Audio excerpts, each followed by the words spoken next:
It's not often that a husband and wife can do absolutely everything together, every minute of every day, and still get along just fine.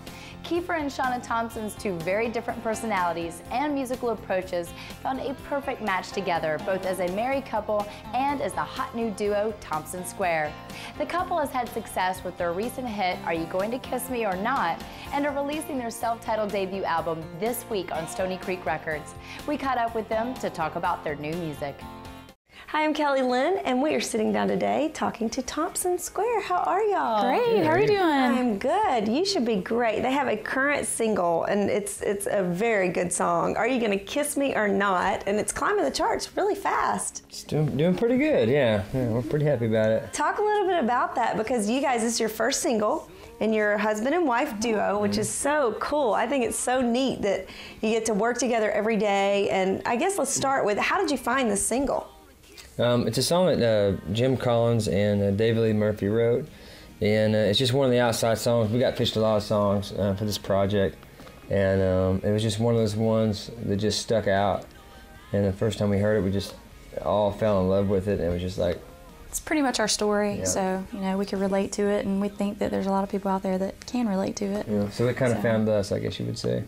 That's really, really cool, because it's hard to find great songs, and this one is just, it really pops out on the radio, as you can tell with your success. And I heard you guys were out this weekend doing a tour, and the fans know the words and sing back to you. How does that feel? It's amazing. That happened the first time, I guess we were in Grand Rapids, Michigan. It happened for the first time, and we got to the chorus, and Keifer was singing, of course, and they were singing back, and he looks at me, he goes, "They're singing along." Like that. I'm like, just keep singing. I can't believe it.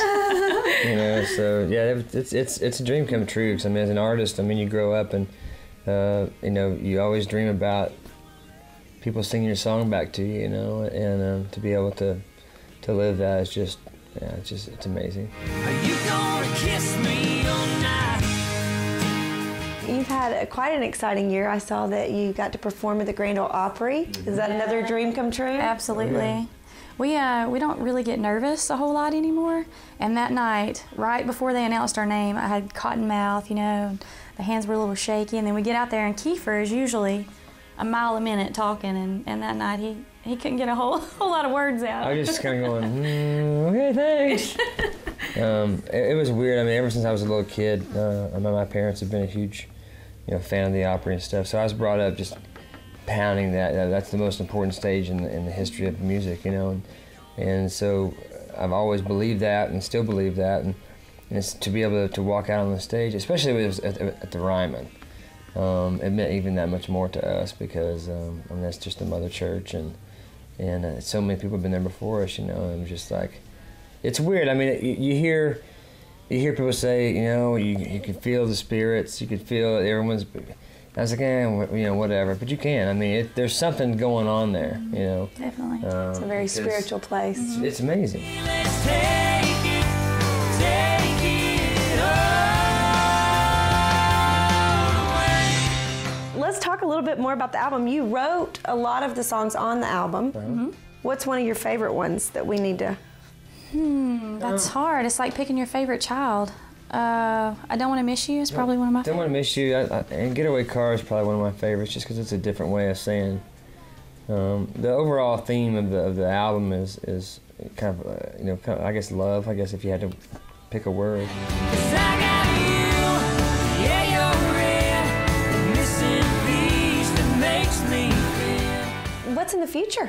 What should we look forward to, other than great big hit songs and lots of Thompson Square out on the road? Well, we're just excited about the record coming out in February, and hope that everybody enjoys it. We had a blast making it.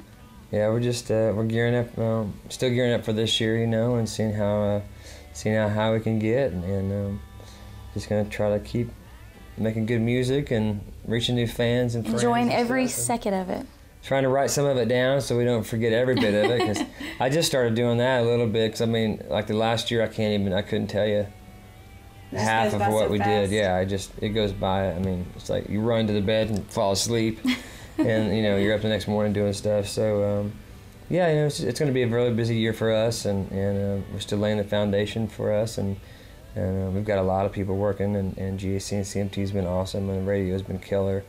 and they're making a lifelong dream come true. So. It's great. Stay I on the love train, it. hopefully. I love to see these stories and great music and to see it climb the charts. I mean, it's in the 20s or it's getting to the 21. No, it's 21 it's gonna, today. So hopefully it'll just keep going. And everybody make sure that you get the album, Thompson Square.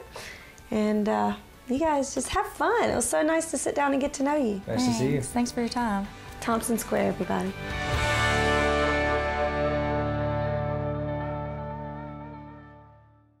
Now it's time for our weekly songwriter tip, brought to you by Nashville Songwriters Association International. NSAI is an incredible resource for songwriters of many levels, whether just getting started or an experienced pro with several #1 hits. This week we sit down with songwriter and former A&R guy Kirk Boyer to talk about writing songs with a particular artist in mind. All I want to do today is just give you some tips on what you want to take into consideration in preparation for pitching a song to an artist. The main thing, do your homework. Make sure you have a great sense of who the artist is, what's important to them, and also what direction the project's going to go in. Some places that you may want to look to get that information is go to an artist website. There'll be a lot of information there. Contact the producer's office, talk to his production assistant. They're going to have a real good sense. Record label A&R, they're going to have a good sense of what their different artists are looking for. If you have a publishing contact, talk to those folks. Also, any songwriter friends of yours, get in touch with them too. See if you can find out anything that might help you get the information that you need. Check out NashvilleSongwriters.com for more information on NSAI. That's about all the time we have for today, but hey, don't forget about those new Thompson Square discs we have up for grabs this week. If you want to enter this week's drawing, you have to email me your mailing address. That's Bailey@InsideMusicRow.com. Now, if you want to get Inside Music Row on your mobile phone for the best in country music at your fingertips, just go to truecountry.tv and get the True Country channel. We're going to leave you today with that fun hit from Thompson Square, Are You Going to Kiss Me or Not? Until next time, I'm Bailey for Inside Music Row, and I'll see you again real soon.